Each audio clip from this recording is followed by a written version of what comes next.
Classes. आज मैं contract act में आपको संविदा कलम यानी क्वासी कॉन्ट्रैक्ट के बारे में बताऊंगा।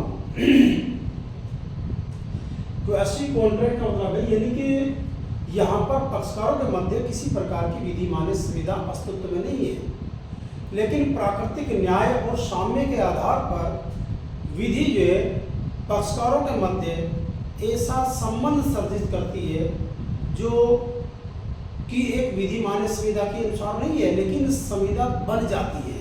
यानी कि संविदा के सदस्य संबंध जो है सर्जित हो जाते हैं, उसको जो है संविदा कहते हैं, संविदा कल्प कहते हैं। देखो, संविदा में पक्षकारों के मध्य प्रपोजल होगा, एक्सेप्टेंस होगा, एग्रीमेंट होगा, प्रतिफल होगा, आदि आदि चीजें जो है जो रिक्वायरमेंट है विधि मान्य संविदा के लिए वो सब होती है।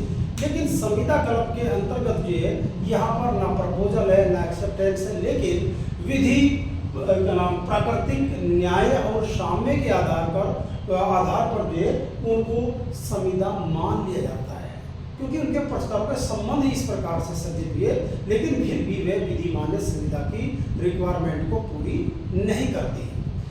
ये सबसे पहले जो आधार आया संविदा कल्प का आधार लिया गया इंग्लैंड से, क्योंकि इंग्लैंड में इसको विधि मान्य बना दिया गया था।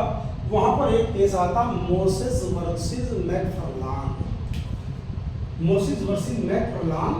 का केस आया था, और लॉर्ड मैन्सफील्ड ने उसमें जो ये बात कही थी कि ऐसा संबंध विधि द्वारा उस समय सर्जित किया जाता है जब पक्षकारों के जब कोई पक्षकार अन्यायपूर्ण ढंग से धनी होना चाहता है किसी दूसरे व्यक्ति की कीमत पर, तो उसको जो है वसूल भी कर सकते हैं। तो वसूल कैसे कर सके, क्योंकि संविदा तो है नहीं। तो इसीलिए प्राकृतिक न्याय और साम्य के आधार पर संविदा कल्प का उदय हुआ, और संविदा कल्प के अंतर्गत जो है हम इसको वसूल कर सकते हैं। देखो, भारतीय संविदा अधिनियम में सेक्शन 68 to 72 तक जो है वे ये 5 धाराएं बताई गई है, जिनमें कि संविदा कल्प के बारे में बताया गया कि इन मामलों में संविदा द्वारा सर्जित संबंधों को जो पक्षकारों उसको जो है संविदा कल्प मान लिया जाता है, उनके बारे में बताया गया है।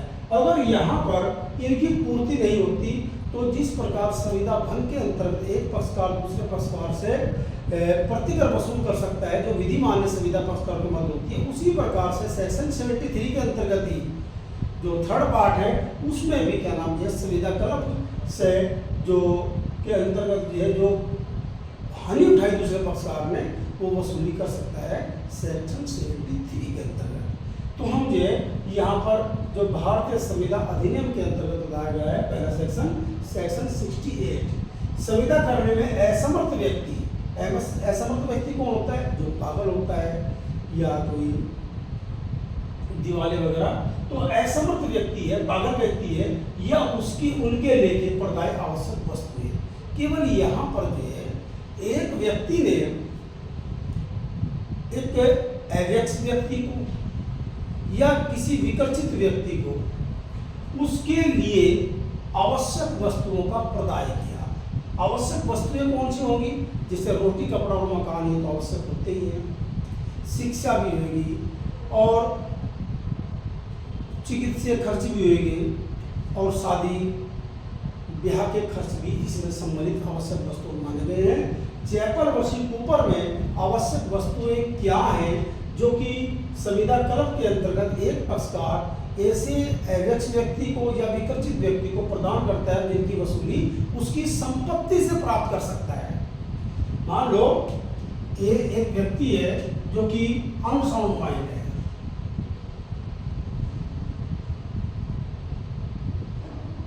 उसके लेके भी जो है आवश्यक वस्तुएं प्रदान करता है इस व्यक्ति को, उसका रोटी का, कपड़े का, मकान का, उसकी शिक्षा का, या उसके जो आवश्यक वस्तुएं उसके लिए, यानी लग्जरी चीज इसके अंतर्गत नहीं आती, विलासिता की चीज इसके अंतर्गत नहीं आती, केवल आवश्यक वस्तुओं का प्रदाय करता है।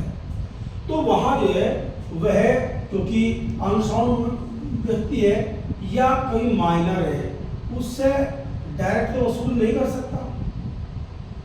तो यहाँ संविदा कल्प के अंतर्गत ये उसकी संपत्ति से वसूल कर सकता है, व्यक्तिगत रूप से ये व्यक्ति दायी नहीं होते। इसकी संपत्ति से वो जो खर्च किया, आवश्यक वस्तु का प्रदाय किया था, जो प्रदान की थी, उन चीजों को जो उसमें जो खर्च किया उसको जो यहाँ वसूल कर सकता है, केवल उसकी संपदा से, उससे व्यक्तिगत रूप से वसूल नहीं कर सकता।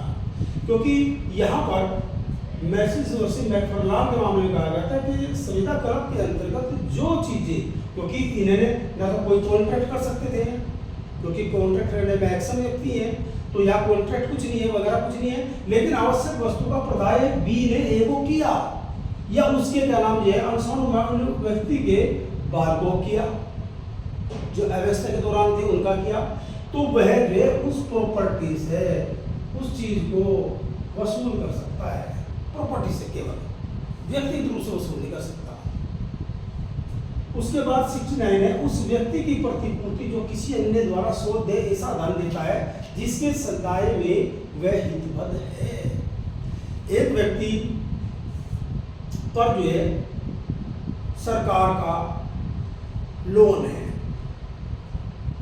और वह व्यक्ति जो है उस संपदा को किसी अन्य व्यक्ति को लीज पर दे देता है, और सरकार जो है उस संपत्ति को ऑक्शन के लिए निकाल देती है, नीलामी के लिए निकाल देती है। अगर वो संपत्ति नीलाम होगी तो जिसपे जो लेसी है उसके अधिकारों पर प्रभाव पड़ेगा। वह जो है लेसर से बिना कुछ पूछे, बिना कुछ बात किए, कोई संविदा, बिना संविदा के वह धन जो है उसके लेके उसके लिए सरकार को अदा कर देता है और उस संपत्ति के ऑक्शन को रुकवा देता है। तो यहाँ पर वह व्यक्ति लेसी लेसर से उस धन को जो कि सरकार को अदा किया गया है उसके निमित्त उसको वसूल कर सकता है। जैसे कि ए एक एक्स प्रॉपर्टी का स्वामी है और इस संपत्ति एक्स को जो है बी को लीज पर दे देता है, पट्टे पर दे दिया। इस संपत्ति पर 1 लाख रुपए गवर्नमेंट के ड्यूज है। वहां पर सरकार जो है गवर्नमेंट इस संपत्ति का ऑक्शन निकालती है, ऑक्शन निकालती है।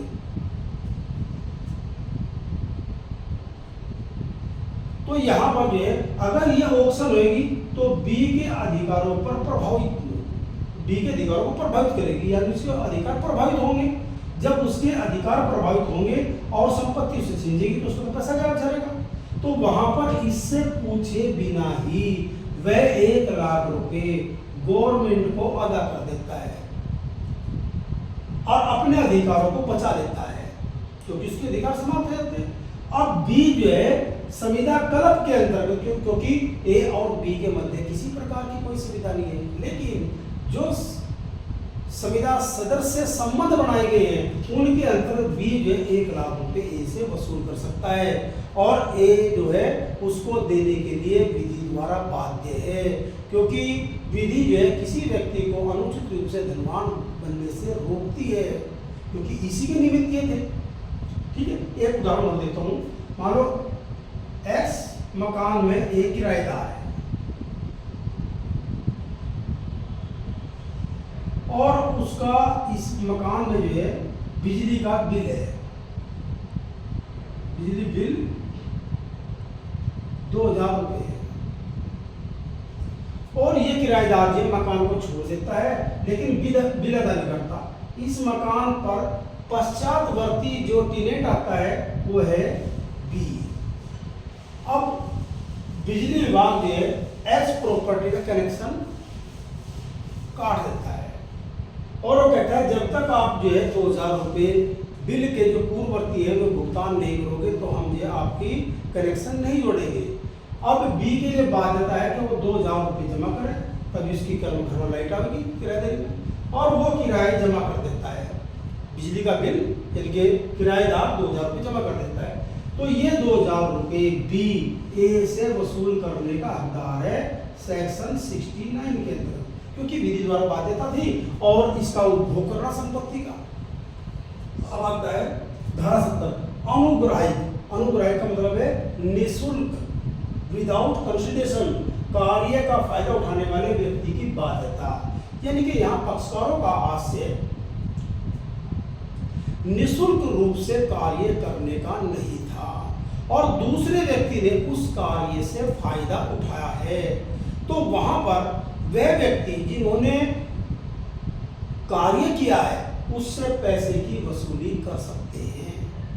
यानी कि ए का घर एक्स है और उसमें आग लगी और यहाँ पर B C D E F आदि लोग थे, एक्सेट्रा आदि लोग थे, तो उनको बुलाया गया, भाई मेरी आग बुझा दो, मैं आप सबको करूँगा। तो यहाँ पर ये मजदूर तबका व्यक्ति था और इन्होंने घर में आग बुझा दी। तो वे जो है भले ही उनसे तय करके ले आओ, क्योंकि तो मजदूर है, उनका तो कार्य यही है, तो मजदूरी मिले, तो उन्होंने जो आग बुझाई उसका पैसा प्राप्त करने के लिए वे एक पर दावा कर सकते हैं सेक्शन 70 के अंतर्गत, क्योंकि उनका कार्य मुफ्त में काम करने का नहीं था। अगर मुफ्त में काम करने का है, भाई पड़ोसी आ जाए और पड़ोसी आ जाए, तो वहाँ पैसा वसूल नहीं किया जा सकता, लेकिन जहाँ उनका कार्य ही मजदूरी है वहाँ पर वे पैसा वसूल कर सकते हैं। इसमें क्वांटम मेरिट, मेरिट एक सिद्धांत है जो सेक्शन 70 से ही निकला है। सामान्य नियम यह है कि जब दो पक्षकार आपस में कोई संविदा करते हैं किसी कार्य को करने की, वहां पर दूसरा पक्षकार जो है कार्य समाप्त होने पर उसको जो है पैसा देगा और पहला पक्षकार जो कार्य करने वाला पक्षकार है उससे पैसा लेगा। लेकिन जब एक पक्षकार कार्य करने के लिए तत्पर है लेकिन दूसरा व्यक्ति जो है कार्य नहीं कराता अपने यहाँ, लेकिन जितना उसने काम कर दिया है उसके लिए वह प्रतिपूर्ति प्राप्त करने का अधिकारी है। यहाँ क्वांटम मेरिट का सिद्धांत चाहे संविदा शून्य हो चाहे शून्य करनी हो, दोनों स्थितियों में लागू होता है। अगर ए व्यक्ति अपना घर बनाने के लिए, हाउस बनाने के लिए बी को ठेका देता है मिस्त्री को कि मेरा घर बनाओ भाई, उसने घर में नींव भर दी, दीवारें उठा दी, लेकिन ए ने मना कर दिया उससे कि रेलवे में तो नहीं करा था तुमसे काम। तो जितना काम उसने किया है इस घर में उसकी प्रतिपूर्ति यानी कि उसका प्रासंगिक प्राप्त करेगा। इसी को क्वांटम मेरिट कहते हैं। जितना काम उतना दाम दे दो भाई, जितना मैंने काम किया। एक केस है पीसी वाधवा बनाम स्टेट ऑफ पंजाब का। इसमें पंजाब व हरियाणा उच्च न्यायालय हाई कोर्ट ने एक निर्णय दिया है। एक व्यक्ति थे उन्होंने जो है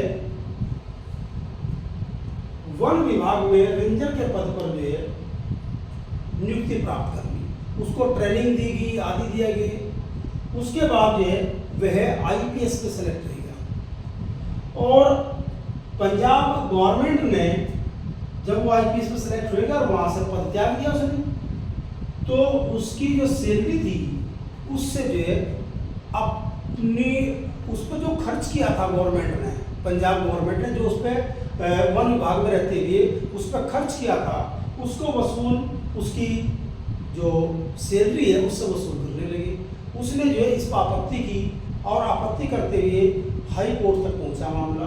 तो हाई कोर्ट ने कहा कि पंजाब सरकार ने जब आपसे वन विभाग में नौकरी कराई थी, रेंजर के पद पर नौकरी थी आपकी, तो जो उसने ट्रेनिंग में आप पे खर्च किया उसको वह जो है आपकी पे सैलरी से वसूल करने के अधिकार नहीं है, क्योंकि सरकार का जो कार्य था वो मुफ्त का कार्य नहीं था, अनुग्राहिक नहीं था, निःशुल्क नहीं था। वहाँ आप पे जो खर्चा किया था अपने कार्य के लिए किया था, लेकिन जब आपने वो कार्य छोड़ दिया तो जो ट्रेनिंग में खर्चा हुआ वो देना पड़ेगा आपने, तो यहाँ वसूल कर सकता है। पीसी वाधवा बनाम स्टेट ऑफ पंजाब का केस है, पंजाब एंड हरियाणा उच्च न्यायालय ने डिसाइड किया है। धारा 71 माल पड़ा पाने वाले का उत्तरदायित्व है। अगर कोई व्यक्ति जा रहा है और उसका पर्स गिर गया या उसका कोई और सामान गिर गया और दूसरे व्यक्ति ने उठा लिया, तो जो उठाने वाला व्यक्ति है उसको उपनिहिती कहेंगे और उपनिहिती को धारा 151 इंडियन कॉन्ट्रैक्ट एक्ट के अकॉर्डिंग उसी प्रकार से उस संपत्ति की केयर करनी पड़ेगी जैसे कि सामान्य प्रज्ञा वाला व्यक्ति अपनी सामान की केयर करता है, उसको उसी प्रकार रखना पड़ेगा। मान लो एक व्यक्ति जो है बाजार से आया, उसने मिठाई ली और चीज़ें ली और अपने घर के लिए चल दिया, लेकिन रास्ते में उसका दोस्त मिला, उसके घर बैठ गए और वहाँ पर वह मिठाई का डिब्बा भूल गया। और जब वो घर पहुंचा है, रास्ते पहुंचा, देखा कि मिठाई का डिब्बा तो वही भूल गया। जैसे ही वो वापस आया, देखा कि उसके बच्चों ने मिठाई का डिब्बा खा लिया।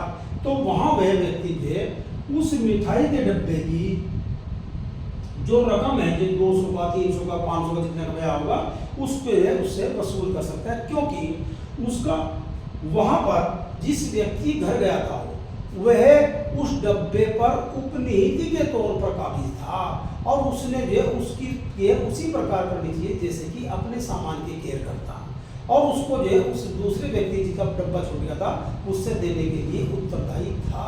अगर वो नहीं दे रहा तो यहाँ पर जो उससे जो जितने पैसे का आता मिठाई का डिब्बा उसकी वसूली कर सकता है। लास्ट सेक्शन 72 है, उस व्यक्ति का दायित्व है जिसको भूल से या परपीड़न के अधीन धन का सदाय या चीज का परिधान किया जाता है। यानी कि भूल से, भूल यहाँ तथ्य की भी हो सकती है और विधि की भी हो सकती है, या परपीड़न से धन का सदाय किया गया या किसी चीज का परिधान डिलीवर किया गया, तो वहाँ जो है वह सेक्शन 72 के अंतर्गत उस चीज को या उस धन को वसूल कर सकता है। यहाँ पर ए बी ने सी से 1000 रुपये उधार दिया।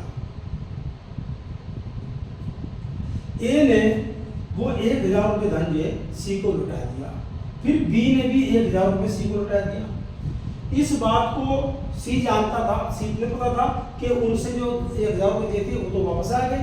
अब ये जो है यहाँ पर इसने तो भूल के कारण दे दिया और उसने एक्सेप्ट कर लिया, तो ये 1000 रुपये उसको जो है रिटर्न करने के लिए सी बाध्य है। इसमें एक केस है बहुत मोस्ट इम्पोर्टेंट जो विधि की भूल से संबंधित है। विधि की sale tax officer Banaras versus Kanhaiyalal Mukundlal Sarafa की एक फर्म थी, उसका केस है AIR 1956 सुप्रीम कोर्ट का। यूपी में यूपी सेल टैक्स के अंतर्गत, यूपी सेल टैक्स अधिनियम के अंतर्गत भावी चांदी पर जो है सेल टैक्स इम्पोज किया गया था, और यहाँ इस कन्हैयालाल मुकुंदलाल फर्म ने जो उस टैक्स जो है सेल टैक्स ऑफिसर बनारस को अदा कर दिया। लेकिन उसी वक्त जो है इलाहाबाद उच्च न्यायालय का केस आया कि इस प्रकार से भावी चांदी पर कोई सेल टैक्स इम्पोज नहीं होता, और उस निर्णय की पुष्टि जो है सुप्रीम कोर्ट ने भी उसमें कर दी, सुप्रीम कोर्ट ने भी कर दी। यहाँ पर जो है ये फर्म सेल टैक्स ऑफिसर से अपनी जो क्या नाम यहाँ सेल टैक्स दे रखा था उसको वापस लेने के लिए गई, और ये कहा कि हमें विधि की भूल के कारण दे दिया गया था, हमने आपको चुका दिया, आप इसको वापस कर दो। लेकिन सेल टैक्स ऑफिसर बनारस ने जो उस टैक्स को वापस करने से इनकार कर दिया। तब इसमें रिट फाइल हुई इलाहाबाद उच्च न्यायालय में। इलाहाबाद उच्च न्यायालय में कन्हैयालाल मुकुंदलाल सराफा के पक्ष में जजमेंट दिया कि अब जो है आप भावी चांदी पर इस प्रकार से कोई सेल टैक्स इम्पोज नहीं कर सकते, न ही वसूल कर सकते। तो ये जो है कन्फर्म सुप्रीम कोर्ट से आया। सुप्रीम कोर्ट ने भी ये कहा कि भावी चांदी पर कोई हो नहीं सकता, और विधि की भूल के अंतर्गत भी अगर कोई चीज प्रदान कर दी गई है या धन कोई सदाई कर दिया गया है उसको आपने वापस करना पड़ेगा। इस केस में जो है ये कहा गया था। तो इस प्रकार से संविदा क्लब जो है ऐसे संविधाओं को कहते हैं जिसमें कि विधि मान्य कोई संविदा सर्जित नहीं होती, लेकिन पक्षकारों के संबंधों के कारण प्राकृतिक न्याय और साम्य के आधार पर विधि उसको जो है उनमें संविदा के सादृश्य से संबंध स्थापित कर लेती है, और उनको जो वसूली का अधिकार जो है सेक्शन 68 से 72 के अंतर्गत आने वाली परिस्थितियों में प्रदान कर सकती है। अगर यहाँ पर नहीं दिया गया मान लो तो वह व्यक्ति सेक्शन 73 के अंतर्गत उसको वसूली कर सकता है।